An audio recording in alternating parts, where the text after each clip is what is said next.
하나님의 말씀 함께 읽도록 하겠습니다. 에베소서 5장 25절부터 33절 말씀까지 우리 함께 교독하도록 하겠습니다. 신약성경 에베소서 5장 25절부터 33절 말씀까지입니다. 제가 먼저 한 절 읽도록 하겠습니다. 남편들아 아내 사랑하기를 그리스도께서 교회를 사랑하시고 그 교회를 위하여 자신을 주심같이 하나니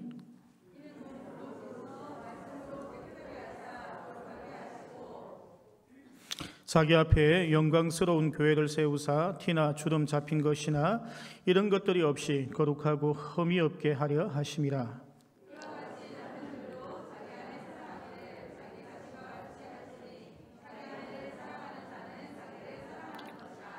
누구든지 언제나 자기 육체를 미워하지 않고 오직 양육하여 보호하기를 그리스도께서 교회에게 함과 같이 하나니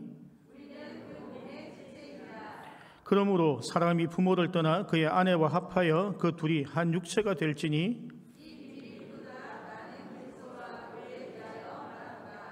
다 같이 읽을게요. 그러나 너희도 각각 자기의 아내 사랑하기를 자신같이 하고 아내도 자기 남편을 존경하라. 아멘. 감사합니다. 오늘 설교 제목에 있는 비밀이라라는 단어부터 우리가 한번 살펴보길 원합니다. 우리가 비밀이라라고 하면은 몰라야 되는 비밀도 있어요. 우리의 아픈 과거나 상처나 이런 것들은 몰라도 되지만 하지만 알아야 되는 비밀들도 있습니다. 성경에 있는 비밀은 어떻게 이해하는 것이 좋은가 하면 보물찾기로 이해하는 것이 옳을 줄로 생각되어집니다. 무슨 말인가 하면 하나님께서 우리에게 말씀을 주시고 이해하지 못하는 말씀 우리에게 주시고 알아듣지 못하게 하시지는 않으셨을 거라는 것이죠. 하나님께서 우리에게 말씀하시는 비밀은 보물찾기를 찾는 것처럼 찾고 나면 그 비밀의 가치가 굉장히 크기 때문에 하나님께서 비밀이라는 단어를 쓰셨다고 생각합니다. 신약 성경에 보면 이 비유를 보면 비밀이라는 단어를 가장 잘 이해할 수 있습니다. 어느 농부가 밭에 가서 농사를 짓고 있다가 보석을 발견하죠. 그 보석이 너무 가치 있어서 자기가 가진 모든 재산을 팔아서 그 보석을 가지게 됩니다. 그런데 이 비유를 보시면 좀 아이러니하지 않습니까? 그냥 보석 하나인데 자기의 모든 재산을 팔아서 이 보석을 산다는 것은 결과적으로 어떤 게 되는 것입니까? 우리가 10억짜리 보석이 있다고 생각합시다. 내 재산 모든 10억을 다 팔아서 이 보석을 사고 나면 나는 집도 없고 차도 없고 먹을 것도 없고 밭도 없고 아무것도 없는 거예요. 내가 가지고 이 세상에서 얻었던 모든 것들을 다 버리고도 이것을 가질 만한 그런 가치가 있는 그 보석을 농부가 발견한 것입니다. 그러니 자기가 살고 있던 집이나 농사짓던 모든 땅들을 팔고 이 보석을 가졌다는 것이죠. 우리가 예수 그리스도를 발견하는 것, 예수 그리스도의 보물을 발견하는 것은 이런 것입니다. 몰라서 되는 비밀이 아니라 보물찾기 하듯이 이것을 찾아야만 하는, 찾고 나면 굉장히 가치가 있고 내가 세상 속에서 얻었던 모든 것을 다 버려도 될 만큼 소중한 보물을 갖게 된다라는 것입니다. 하나님께서는 그 비밀을 교회와 가정에 두셨다라고 오늘 32절에서 말씀하고 계신 것입니다. 오늘 성경 본문을 읽고 여러분들은 어떤 말씀에 꽂히셨어요? 어떤 말씀이 은혜가 됩니까? 남편이 사랑하는 그 사랑과 아내가 순종해야 되는 그 단어가 마음에 와 닿으셨나요? 하지만 저는 교회가 이 성경 본문의 주제라고 생각합니다. 왜 하나님께서 교회를 가지고 오셔서 가정에 비유하셨을까요? 왜 교회를 가지고 오셔서 가정에 비유하셨을까요? 그것은 교회를 세우는 원리와 가정을 세우는 원리가 같기 때문입니다. 예수 그리스도조차도 자기를 신랑이라고 하고 우리에게 보고 신부라고 하시면서 부부 관계로 우리의 관계를 설명하고 계시다는 것이죠. 하나님 아버지께 자기가 아빠 아버지라고 말씀하시며 너희가 자녀가 되었다라고 말씀하시는 것은 가정의 제도를 통해서 교회도 함께 설명하고 계신 것입니다. 우리 가정에서 부부싸움을 줄이는 방법은 간단합니다. 여러분들이 교회에서 하는 것처럼 집에서 하시면 부부싸움 안 하게 되죠. 집사님 안녕하세요. 오늘 참 이뻐 보이시네요. 너무 보기 좋으십니다. 라고 남편에게 하시면 돼요. 그러면 여러분 남편하고 싸울 일 없어요. 남편도 마찬가지지만 집사님 너무 좋습니다. 오늘도 화이팅입니다. 이런 식으로 말씀하시면 싸울 일이 없는 거죠. 가정에서도 교회처럼 행동하시면 가정에서 부부싸움 할 일이 없어질 줄로 믿습니다. 그런데 하나님께서 이 정도 이야기로 하고 계신 것이 아니에요. 하나님께서 우리에게 말씀하고 계신 것은 더 중요한 말들이 우리 속에 있다라는 것입니다. 하나님께서 교회를 세우기 위하여 어떻게 하셨습니까? 자기 아들 독생자도 아낌없이 주셨던 그 사랑으로 이 교회를 세우셨습니다. 이 교회를 세우는데 그냥 1, 2년만 기다리셨나요? 몇천 년을 기다리셨고 예수 그리스도 자기 아들을 주고도 2000년을 더 기다리시며 하나님의 백성들이 돌아오기를 기다리고 그들에게 은혜를 베풀고 긍휼을 베풀며 참아주고 인내하고 있지 않습니까? 하나님께서 교회를 바라보는 시각으로 우리 남편을 바라보아야 하고 우리 아내를 바라보아야 하는 것입니다. 그 마음으로 우리가 교회에 와서 성도들을 바라본다면, 하나님의 마음으로 인내하고 그 사랑으로 바라본다면 우리가 원망할 것이 어디 있고 사랑하지 못할 것이 어디에 있습니까? 요즘 현대 크리스찬들을 보면 자기 입맛에 맞는 교회를 찾아다니기도 합니다. 아주 일부가 그렇죠. 아주 일부가 자기 입맛에 맞는 교회들을 찾아다닙니다. 자신이 만족할 만한 교회를 찾고요, 자신이 만족하지 못하면 교회를 옮기기도 합니다. 섭섭해서 떠나기도 하고요, 자기를 인정해 주지 않는다고 떠나기도 합니다.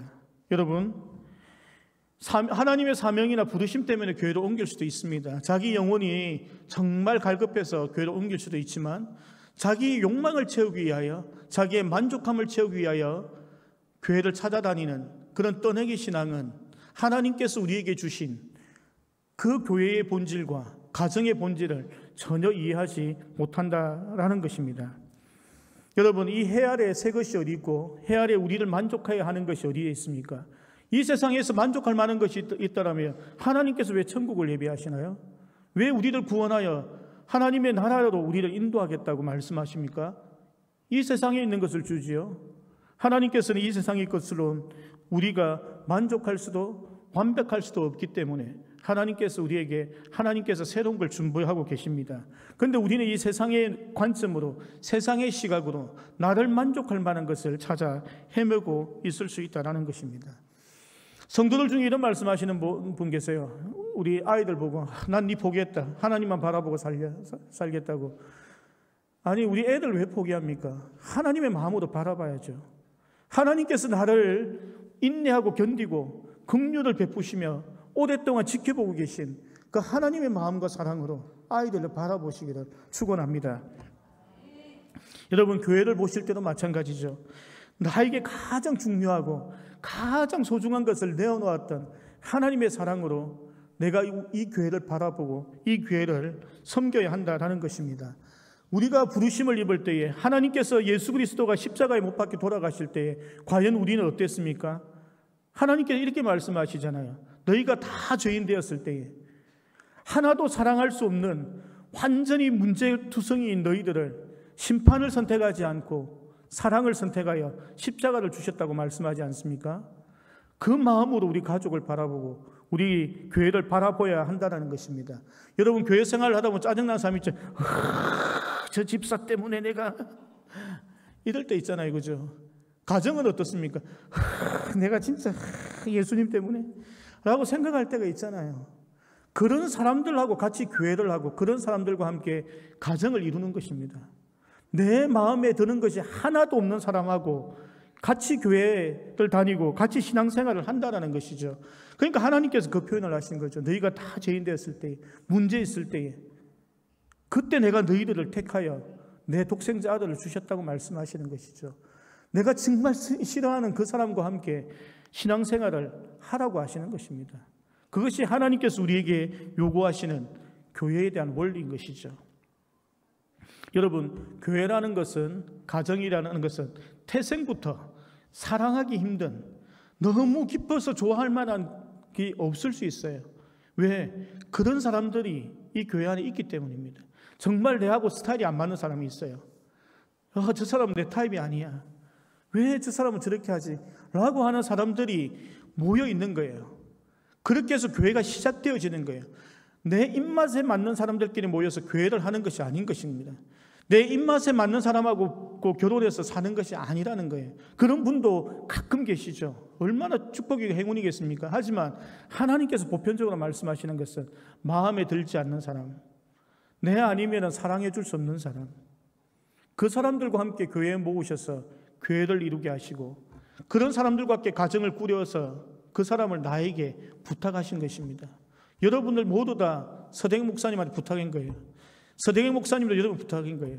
마음에 안 드는 구석이 있다고 하더라도 그것은 하나님께서 그런 사람들과 함께 교회를 가정처럼 이끌고 가길 원하시는 뜻이 있다는 것을 알아야 합니다.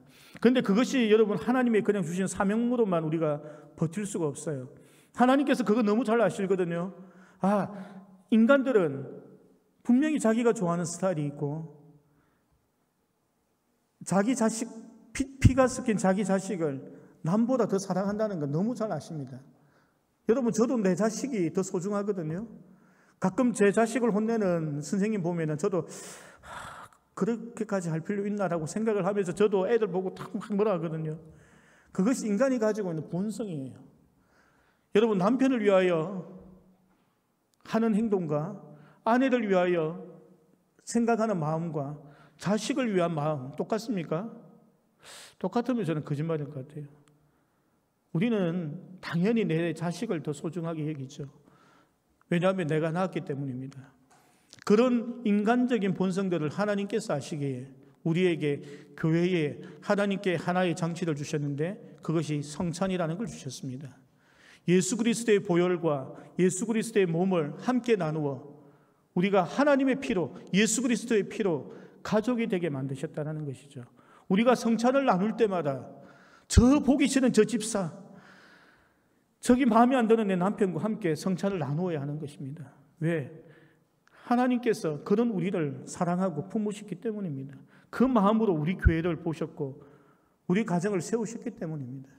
그러니 우리도 그 마음으로 하나님께서 어쩔 수 없이 맺어주신 아니면 하나님께서 사명으로 주신 그 예수 그리스도의 보혈의 피를 함께 나눴기 때문에 우리가 어쩔 수 없이 가족으로 기쁨으로 가족이 되어야만 한다는 것입니다.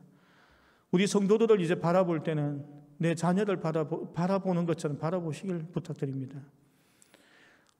우리 남편을 보고 아내를 바라볼 때에 내 자녀를 바라보듯이 최선을 다하여 우리가 사랑하기를 간절히 축복합니다. 우리가 그걸 잃어버리면 예수 그리스도의 보혈을 우리가 헛되이 만드는 것이 될 수 있음을 우리가 기억해야 합니다. 두 번째로 나누고 싶은 것은 제가 지난주 수요일 새벽기도 때 설교하고 좀 부족한 부분이 있어서 좀 이어가길 원합니다. 어떻게 믿음의 가정, 설명을 조금 할게요. 하나님께서 아브라함에게 사명을 주셨습니다. 그리고 그 사명은 그의 아들이 아닌 그 손자의 때부터 꽃을 피우게 됩니다. 그 손자인 야곱을 이스라엘로 이름을 바꾸시고 12명의 아들을 주시고 12지파를 만들고 하나님께서 그 하나님의 나라의 틀을 만들게 되었습니다. 하나님께 받은 그 사명이 내 때 이루어질 수 있지만 나의 자녀나 나의 손자 손녀를 통해서 200년 후에 이루어질 수 있다는 것입니다. 그런데 하나님께 믿음으로 하나님께 받은 그 사명을 완전히 꽃을 피운 한 인물이 있는데 그것은 다윗이라는 인물입니다. 다윗은 죽을 때가 되어서 나이가 너무 많아서 아무런 꿈도 꿀 수 없는 그 시절에 그는 하나님께 사명을 하나님께 사명을 받았는지 자신의 꿈인지 모르지만 하나님의 성전을 짓는다라는 꿈을 그는 꾸게 되었습니다. 하지만 나단 선지자가 반대하죠. 하나님께서 노하셨어. 하니 다윗은 포기하지 않았습니다. 그 하나님의 성전을 지어줄 그 꿈을 자기 아들 솔로몬에게 물려줍니다. 그는 할 수 없던 그 일을 솔로몬이 성전을 지을 수 있도록 모든 것을 다 준비하게 됩니다. 그리고 나서 솔로몬에게 하나님의 꿈을 물려주고 솔로몬은 세상에서 가장 부자인 왕, 가장 똑똑한 왕이 되었다라는 전설과 같은 이야기가 있습니다. 여러분, 우리가 믿음의 가정을 만들고 믿음의 가문을 만들어야 합니다. 믿음의 가정과 믿음의 가문을 만들지 못하면 하나님의 뜻이 우리 대에서 끊어질 수 있습니다. 제가 선교사로 있다 귀국하고 나서 가장 안타까웠던 게 크리스찬들 가정 85% 정도가 교회를 안 다닌다는 거예요. 20대 정도 되면은 20 이상 되면은 거의 교회를 안 다닌다는 거예요. 그 말은 뭔가 하면요, 초등학교 자녀들 한 6년 지나면은 교회 없어요. 중고등부 애들 3년에서 5년이 있으면 교회 없습니다. 내 아이가 없다라는 거예요. 그렇게 생각하시면 맞다라는 거예요. 그러면 이것을 도대체 우리는 어떻게 극복하고 믿음의 가정을 만들어 갈 거냐라는 것입니다. 그 이야기를 나누었을 때 질문을 제가 받았어요. 어떻게 하면 믿음의 가정을 만들 수 있나요? 어떻게 믿음의 가문을 만들어 가는지 라는 질문을 많이 받게 되었습니다. 저희 집 이야기를 좀 하며 제가 풀어갔으면 좋겠는데요. 저희 집 가훈은 주의 길을 예비하는 가정입니다. 예수님께서 초림하셨고요. 그것을 준비한 사람이 세례 요한이죠. 예수님께서 다시 재림하신다고 하셨죠. 재림하는 사람도, 재림하는 걸 준비하는 사람도 있어야겠다라고 생각하고 주의 길을 예비하는 가정으로 지었습니다. 그리고 첫 번째 딸이 태어나서 이름을 예자를 넣었습니다. 준비할 예자를 넣어서 예빈이라고 했고, 둘째 딸은 세상에 빛이 되어라고 세상 세자와 빛달 빈자를 넣었습니다. 여기까지는 우리 모든 가정이 하는 거죠. 근데 몇 년 전에, 2, 3년 전에 우리 큰딸이 저에게 이런 이야기를 하는 거예요. 아빠, 나도 아빠처럼 다음 세대 사역자 되고 싶어 이러더라고요. 그래서 제가 그러니 이랬더니 하는 말이, 아빠처럼 전임 사역자는 싫고요, 가난해서 싫고요, 자기가 고생했거든요. 가난해서 싫고요, 자기는 세상적으로도 성공해서 다음 세대 아이들에게 야, 선교사 자녀, 목회자 자녀가 이렇게 잘 되었다라는 것을 보여주면서 그를 위해서 강연도 하고 후원도 하고 싶어 하더라고요. 저희가 2017년도부터 호주에 2년 6개월 있는 동안에 딸이 일을 했습니다. 딸이 일을 할 때에 연봉을 44,000불 받았거든요. 그때가 만 18세입니다. 적지 않은 돈을 받았죠. 한국에 있는 자기 중고등부에 늘 후원하고 한국에 한번 방문하면은 중고등부 전체 회식을 시켜줬습니다. 너희들도 믿음으로 이렇게 살아가라는 거죠. 근데 제가 그 고백하는 우리 딸에게 이야기를 했습니다. 야, 네가 결혼할 남편도 동일하게 다음 세대 사역에 관심 있는 사람일 거야. 왜냐하면 하나님께서 다윗에게 그렇게 하셨고 하나님께서 아브라함에게 그렇게 하셨거든.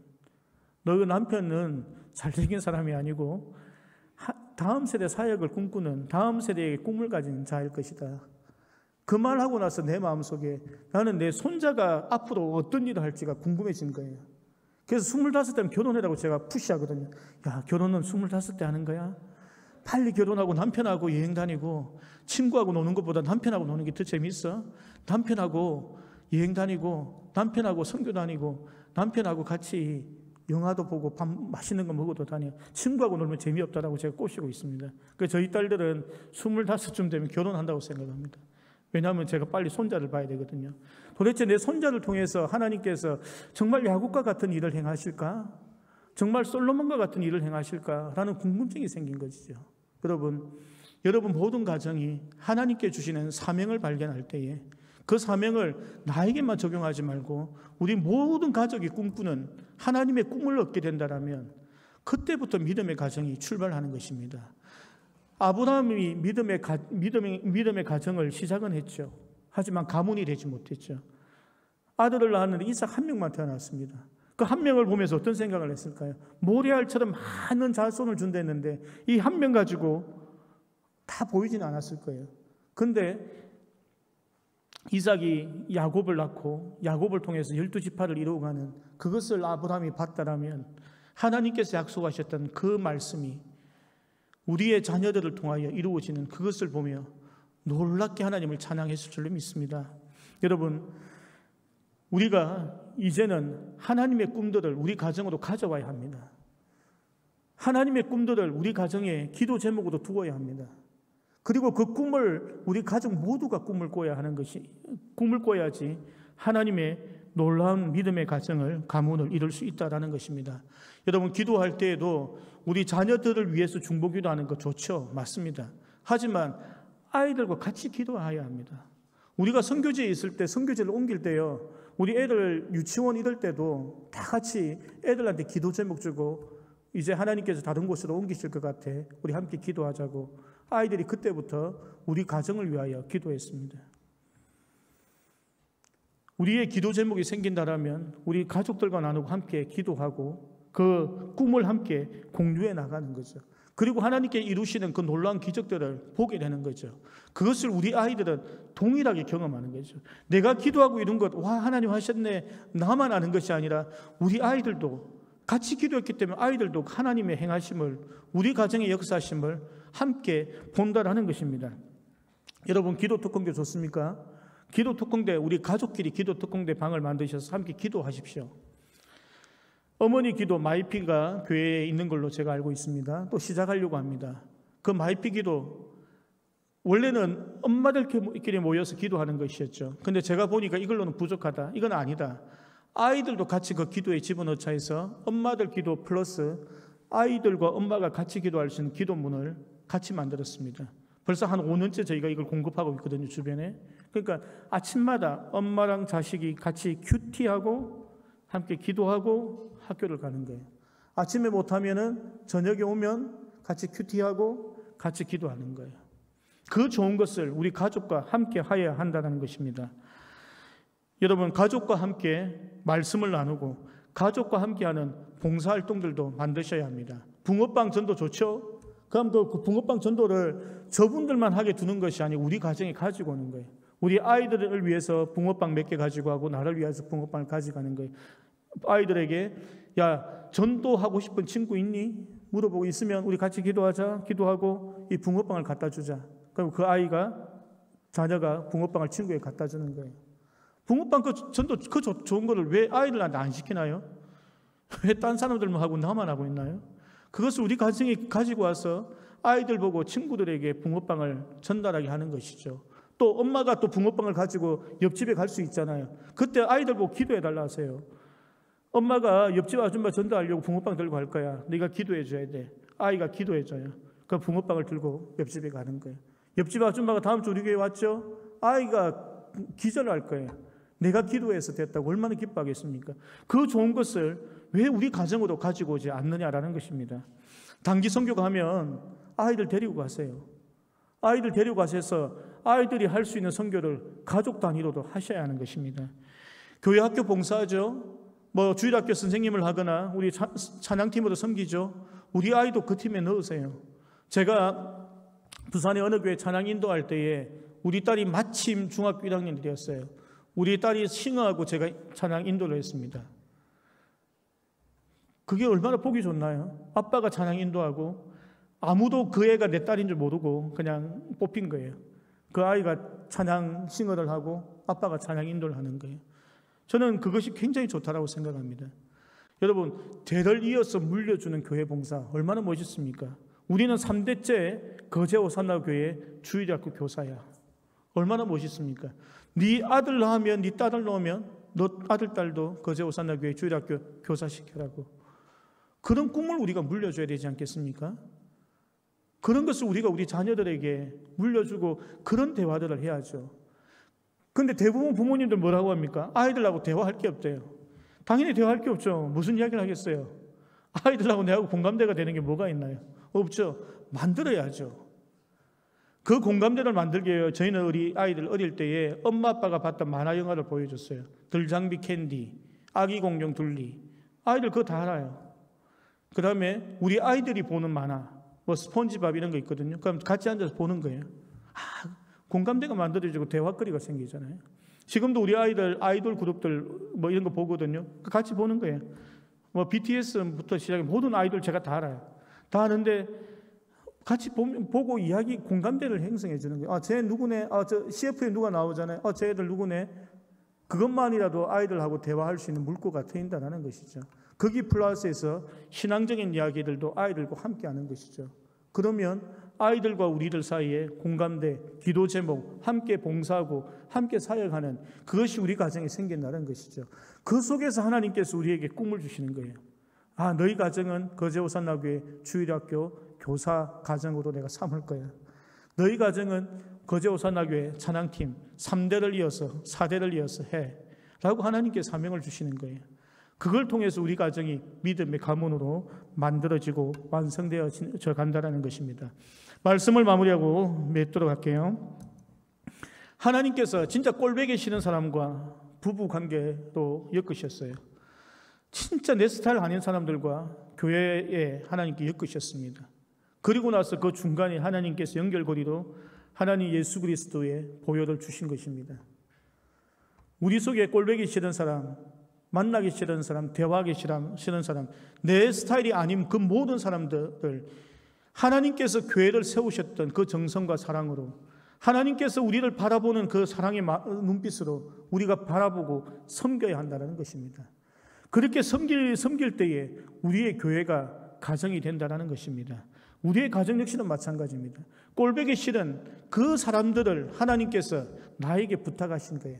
저 사람 다른 사람한테 시집가고 장가가면 꼴보기 싫어서 소박당할 것을 나에게 맡겼다 생각하세요. 그리고 그것을 하나님께서 피는 안 섞였는데 예수 그리스도의 보혈로 내가 엮어줬다고, 내가 교회를 사랑하는 것처럼 너희도 사랑하라고 말씀하시는 거예요. 너희가 하나님께 하듯이 그들에게 순종하라고 말씀하시는 거예요. 그 마음과 그 사랑으로 우리 모두를 바라보시기를 간절히 축복합니다. 우리 함께 기도하겠습니다. 하나님 감사합니다. 우리에게 가정을 주셔서 감사합니다. 생육하고 번성하길 원하고 땅 위에 충만하길 원합니다. 하나님의 복음을 가지고 이 땅에 충만하길 원하오니 하나님께서 우리를 들어 사용하시고 우리 거제 오산나교회 이곳에 있는 모든 가정들이 교회 같은 가정 되게 하시고 하나님의 마음을 가진 가정 되게 하시고 하나님의 눈동자가 지켜주는 그러한 가정 될 수 있도록 하나님 축복하여 주시옵소서. 지금까지는 나의 생각대로 나의 기준대로 사랑하고 평가하고 싫어하고 미워했습니다. 하지만 이제는 하나님의 눈을 회복하게 하시고 하나님의 마음을 회복하게 하셔서 이제는 하나님의 마음으로 우리 성도들을 바라보길 원합니다. 원수처럼 싸웠던 나의 배우자들을 바라보길 원합니다. 그러한 사랑으로 사랑하길 원합니다. 주여 은혜 베풀어 주시옵소서. 나의 힘으로 되지 않습니다. 하나님의 성령께서 붙들어 주셔서 나의 눈이 바뀌고 나의 생각이 바뀌고 가치관이 바뀌어서 예수 그리스도의 마음으로 제가 그 사람들을 바라보길 원하오니 하나님 은혜 베풀어 주시옵소서. 감사를 드리며 예수 그리스도의 이름으로 기도드립니다. 아멘.